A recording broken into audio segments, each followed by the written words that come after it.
Welcome to the CISSP Cyber Training Podcast, where we provide you the training and tools you need to pass the CISSP exam the first time. Hi, my name is Sean Gerber, and I'm your host for this action-packed, informative podcast. Join me each week as I provide the information you need to pass the CISSP exam and grow your cybersecurity knowledge. All right, let's get started. Hey all, it's Sean Gerber again with CISSP Cyber Training, and I hope you all are having a beautiful day wherever you're at around the globe. I know I've got people listening from all over the place, so it's amazing how I hear some of the different feedback of where people live and the cultures. Is pretty cool. Yet I'm living in Wichita, Kansas. This is where the podcast is originating. And if you're not familiar with where Wichita is, we are in the center of the United States. So just pretty much you go in the middle, just pointing your finger at the United States, drop your finger in the middle, and probably go down about 60 miles, and then you will find Wichita, Kansas. So yes, we are pretty much in the middle, and it is an amazing place to live. So I've been fortunate. I've traveled all over the globe, and there's a lot of beautiful places around the globe, but Wichita is kind of us. It's been our home for going on 30 years, so it's a great place to be. But we are not here to talk about Wichita, Kansas. We are here to talk about managing data lifecycle. Yes, that is exciting, intriguing, and it's going to be something that you will remember and pass down to your children for years and years to come. If you have children. If you don't have children, you can pass it down to your dog, cat, or other pet of your choice. Unless you have an iguana, then they probably won't pay much attention to you because they're hiding. But that being said, we're going to talk about managing data lifecycle for the CISSP. Now, all of you all that are listening to this podcast, most of you are in the process of studying for your CISSP exam, or you're just wanting to learn some more information around cybersecurity. That is okay, because we are going to talk about how the CISSP exam is going to be focused on specifically these questions and these topics, as well as though we're going to give you a perspective from a security leader within an organization to give you an idea why we talk about these various things. And it's not just the book information, it's real life information that you can use. I talk to my students in my local college that I teach at. They are all bring up that point that I bring in the real life aspects of how you will deal with this, not just the textbook. So let's get started. We are going to get into managing data lifecycle. And one of the pieces around data lifecycle, we call it data lifecycle management. And what it basically does is it encompasses the stages of data creation, storage, use and retention, disposal, as well as all the other aspects that are tied specifically to data loss retention. Now, when you're dealing with data loss, you're also going to be focused on data integrity, confidentiality, availability. Those are key factors as we talk about the CIA triad, what you need to keep in mind. And so data lifecycle management is an important part of what we do on a day-to-day basis. I'll say that people are creating data all the time. We have different businesses that their employees are creating data. They send the data to outside locations. They store the data in various spots throughout the network, and then they end up using that data. And then when it's all said and done, hopefully, they destroy the data. Now, one of the things that comes up, and you will run into this time and time again in your information security career, is once the data has been created, it usually doesn't get deleted very quickly. And it usually has the lifecycle design is that it will actually end up at some point be disposed of. But in most cases, it's just like 99.999% of the time, the data never dies. It always is there. I've seen situations where I've gone onto networks when I was a red teamer, and we would hack into various government entities. We would go in and look for data that was specifically used for what we're trying to accomplish. And in the process of scanning networks, looking for specific data that was tied to our mission, we would see data from like 1990s completely old. That's the kind of data that most of you would be going, it's turn of the century old kind of data. Now, granted, this is back in 2005, 2007. So that's a few years ago, but I guarantee you that you can go onto almost any network out there if it's been around for a while, if the business has been around, and you will find data that's out there in the 1990s, 2000s. It guaranteed.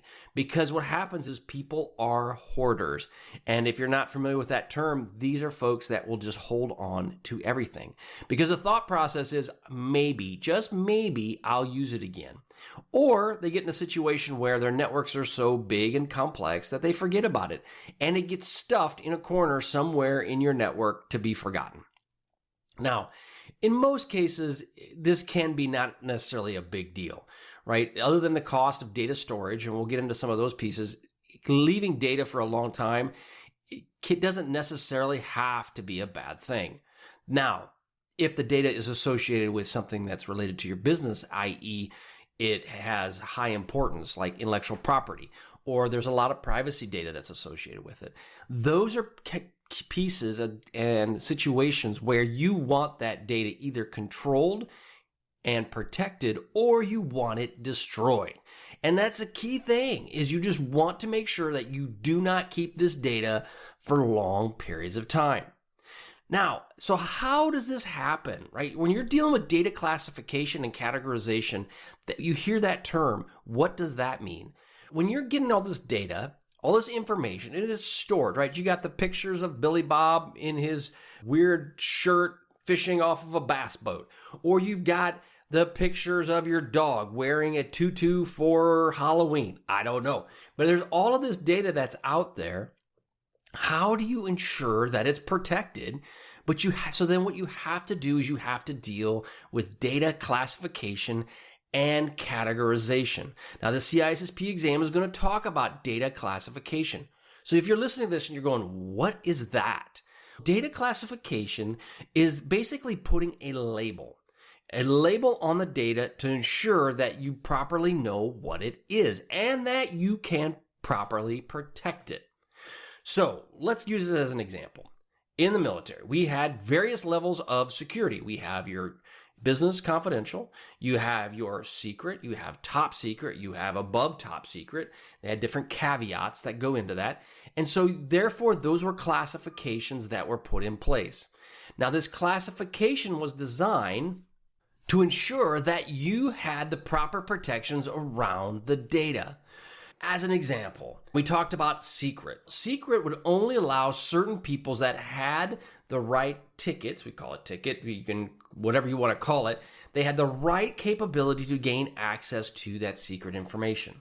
If you didn't have the ticket, Willy Wonka golden ticket, if you didn't have that ticket, you would not be allowed access to the secret data. Now, the same went for top secret and above. Now, as you're listening to this podcast, you probably see some things in the United States. An individual let out some information that would be considered highly sensitive or potentially secret. I don't know the actual classification of it, but let's just talk about the fact that he released information that was secret, that was not meant to be out in the public domain. That is a classification breach. You want to make sure that you understand the classification around that. Now, this is based on different aspects, the sensitivity of the data, the criticality of the data. Are there any regulatory requirements? So now let's talk about that. Sensitivity. If you have something that's sensitive, business confidential would be highly sensitive. We wouldn't want just anybody gaining access to that information. Now, is it critical for your business to operate? Now, in some cases, when you're dealing with business sensitivity, it is something that I don't want my competitors to have access to it. So if I don't want my competitors to have access to it, then I would consider that potentially a critical piece of data. Now, if I have information that's sensitive to my business, i.e., let's say my business has 5,000 employees, hypothetically. So if I have 5,000 employees, that's sensitive. Now, my competitor gets a hold of that and goes, hey, Sean at company XYZ has 5,000 employees. Does it really matter? Not so much. It's sensitive, yeah, but does it really matter? No, it's not a big deal. So the point of it is that you have to determine the sensitivity of that information. If it's critical, like it is the Coca-Cola formula to make that fizzy drink amazing, that would be critical. If that got out, it could potentially destroy our business. That is a critical piece of information. Now, regulatory issues is this. So let's say hypothetically, I will use in the United States, we have the EPA, which is the Environmental Protection Agency. What is the Environmental Protection Agency? These are folks that go around and they ensure that you don't release things to the atmosphere.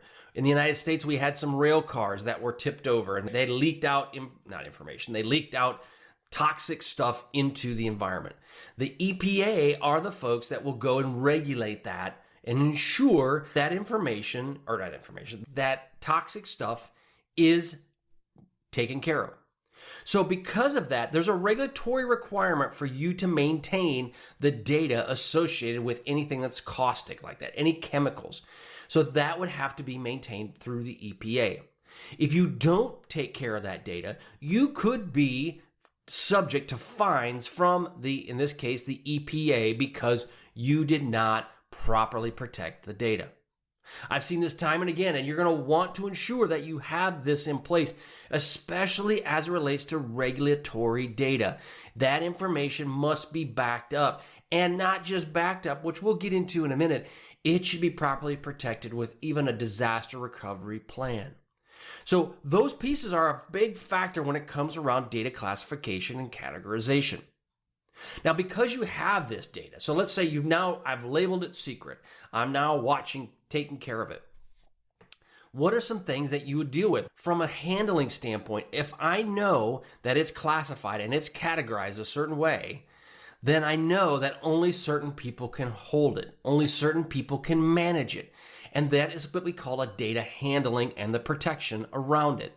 So if you have that data handling mechanism in place, now what ends up happening is that you ensure that the people that grab a hold of that data don't just go store it in the cloud somewhere.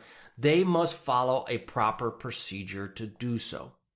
So again, it's important that you have good classification, good categorization. Your data is based on sensitivity, criticality, and regulatory requirements. And then from there, you must ensure that the data classification and categorization can help make decisions on how you should do your business. If you have business critical data and it's stored and protected, but nobody can have access to it, now you're in a situation where that doesn't really help you make an informed decision around your business. So it's important that you just manage that data as best as you possibly can. Now, let's get into data creation and collection.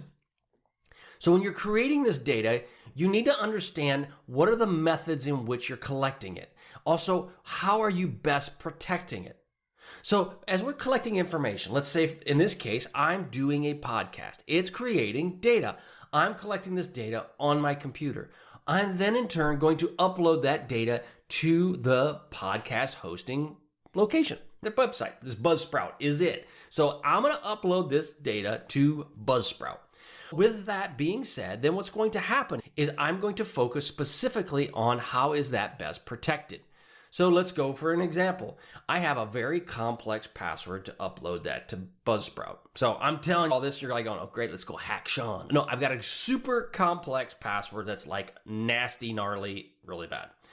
On top of that, I have multi-factor authentication put in on that Buzzsprout account. Why? Because I want to make sure that if my password is ever compromised, which is like really nasty and long, that you can't gain access because I have multi-factor enabled on that data. Now, that is one of the controls you can put in place. Now, does Buzzsprout encrypt this data? I don't know, honestly. I would assume they probably don't, just because it adds a lot of overhead. And in reality, it's an audio file that I'm broadcasting to the world. So there really isn't a whole lot there. But there, in cases where you may have that data being stored in a central location, you will want to have that properly protected. That could be encryption. It could be access controls. Okay, Sean is only allowed with multi-factor complex passwords and potentially even a token to gain access to the data. So I've got encryption, I've got access controls, I've got all of those pieces that are potentially put in place to help protect the data. Now, by doing that, by adding the encryption, by adding the access controls, I'm now ensuring that data is properly protected, and I can ensure the quality of the data. So let's say, for example, you have an application, and this application sends information to the cloud. It does this on a routine basis, and your business runs off of this data. This data is extremely important. It cannot be compromised. It cannot be modified. Your business will run on it. Now, so then it gets to a situation where maybe, just maybe, you don't encrypt the data from your application to that cloud location. And if you don't do that, it's being able to be intercepted. If it's intercepted, now someone's able to inject or add information to that data stream. By doing so, that could potentially cause issues, right? If this data is that important to your company, could cause issues with your company. And so if that's the case, you now will not trust the data's accuracy. And if you don't trust the integrity of that data, you will throw it out. Because you don't want to have a situation where now you go on this sense of trust that it is there. Now, I'll use an example. We use this, it's an old example, but let's just talk about the 9/11 attacks on the United States. When that occurred back in September 2001, the 9/11 attacks, when that occurred, shortly after that, within a couple of years, Al-Qaeda made a comment. They said that they were going to attack the U.S. stock market. So in the process of saying they're going to attack the U.S. stock market, it dropped like 20% that day. Now, it dropped like 3,000 points or something like that, which in today's world, that's like, it's not a big deal. But back then, that was a huge thing, and it dropped like 20%. But it was done only because of the psychological operations that were accomplished because of this. So what does that mean? It means is the fact that if you were going out there and you said this, you don't trust the information, you don't trust the data. In this case, someone injected their thought process into it, and because of that, you questioned what was happening. So because of that, you didn't trust it. So if you didn't trust it, you now don't have complete feeling that this information is correct. So that's why the stock market dropped 3,000 points, is because someone said it was going to get hacked, and it never did get hacked. But just because they said it did, people reacted. So it's important that you understand the completeness of your data, that you are best protecting it because of the fact that it's the reliability and the completeness of it is so important. Now, data storage and transmission. So we talked a little bit about transmission. Transmission, you may have a situation where you have an encryption key that's set up between 2 points. That would be the transmission encryption. And if you have that enabled, that's awesome. That's a great way for you to limit someone coming in and injecting their information into your data stream. The other part about this is the fact of the access controls that are tied to it as well. But you also need to focus on the physical security and the recovery and the network security tied to that. So what does that mean? So let's go, for example, you have a location, and at this location, you do backups. Your backups are stored in one spot. Now, if they're stored in that spot and they don't have encryption in place, someone could take the backups, reinstall them in an offsite location, and potentially could gain access to your data. So you'd want to have those backups encrypted. So that would be the data storage piece of this. Okay, so let's also say that you are now backing up to the cloud. You want to ensure that information is properly protected and secured. So as you back up the information, so you had it locally, you encrypted it, you now upload it to the cloud. Is it protected there? Do you have it encrypted in transmission to the cloud? Do you have it encrypted while it's at rest in the cloud? Now, some things that have happened as it relates to AWS, let's use that as an example. You will upload it. You'll upload it to the cloud. And as you upload it to there, then for long-term storage, maybe you move it into what they call Amazon Glacier. If you move it into Glacier, it is now sitting in another repository. Is it encrypted there? So those are all the key pieces that you really need to think about as it's relating to data creation and collection, data storage and transmission. So it's really important. Now, data use and sharing. We already talked about it. When you're handing this over to people, how are you protecting it from a sharing standpoint? Are there access controls in place? Is there user authentication so that when I come in, I actually have access to the information? And am I the right person that has access to that information? Also, do you have a logging mechanism in place?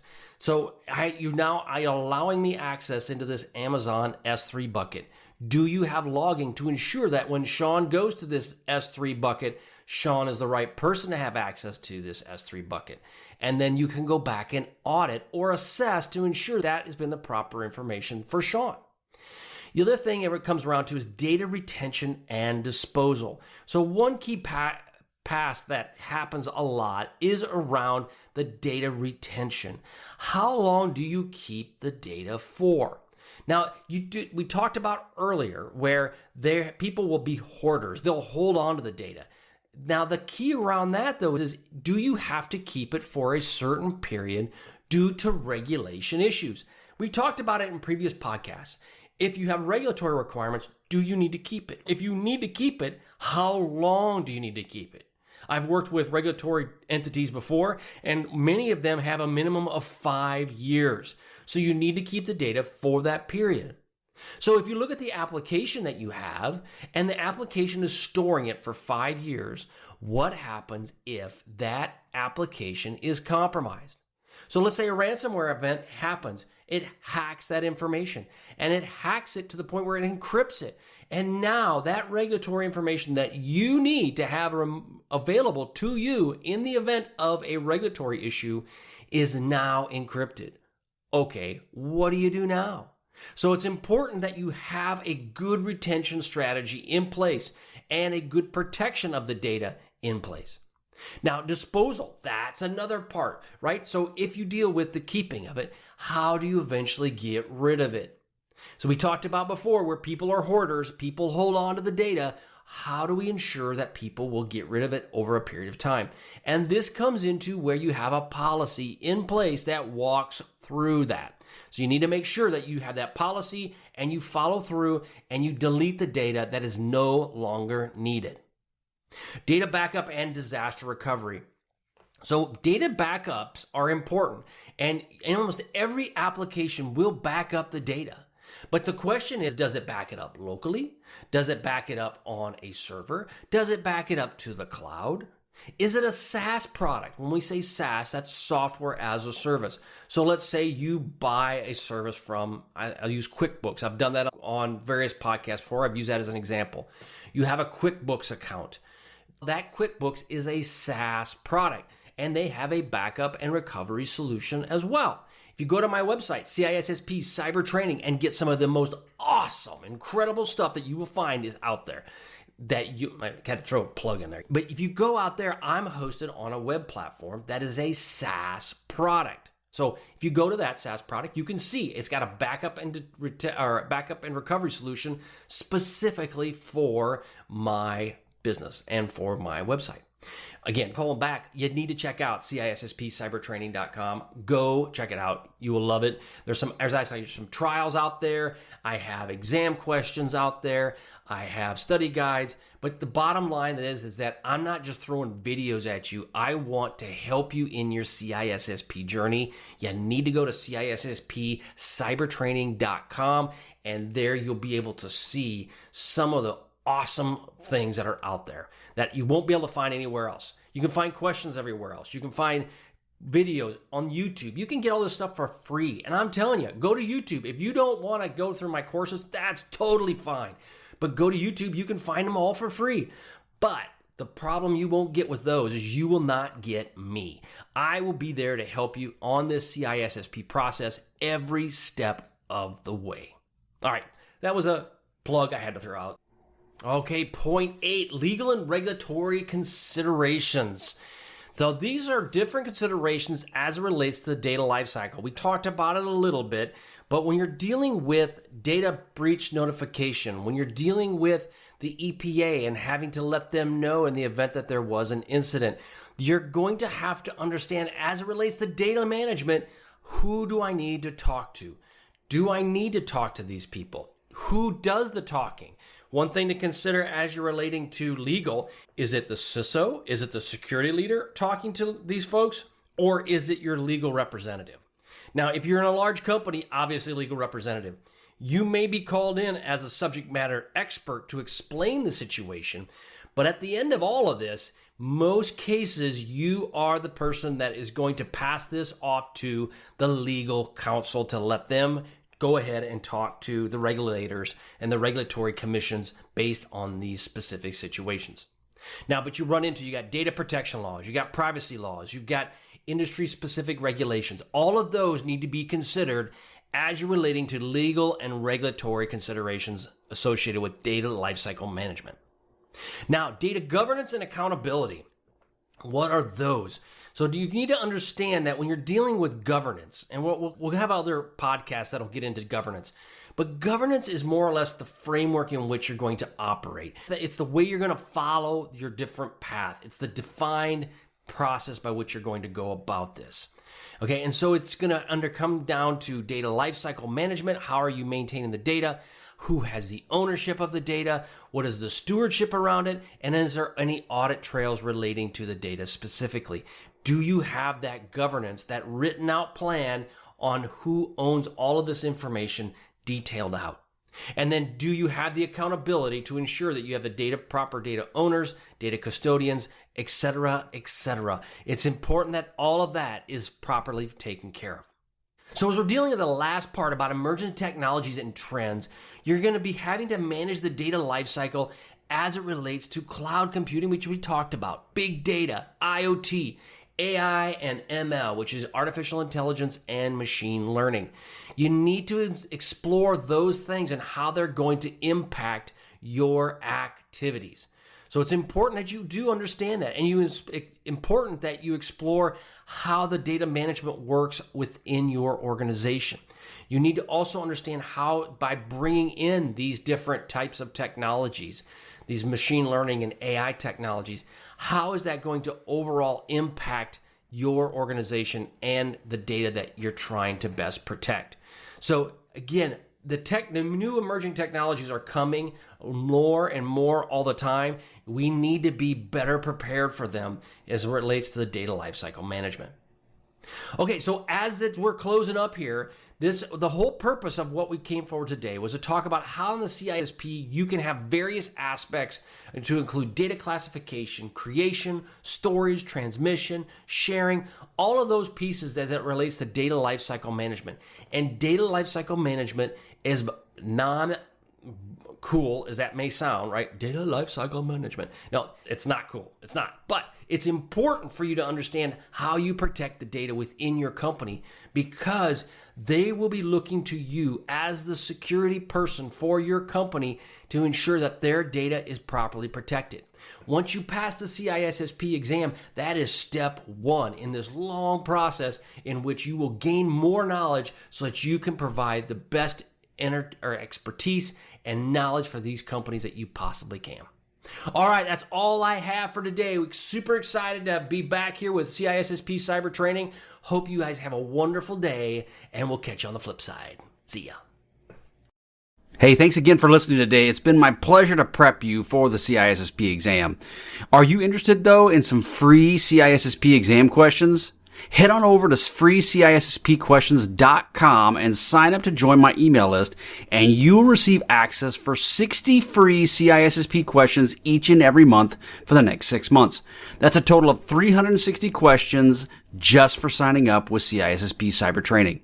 You'll also gain access to other free CISSP resources, so just head on over to freecissprequestions.com and sign up, or head on over to CISSPcybertraining.com and sign up today. Have a wonderful day, and we will catch you on the flip side. See ya.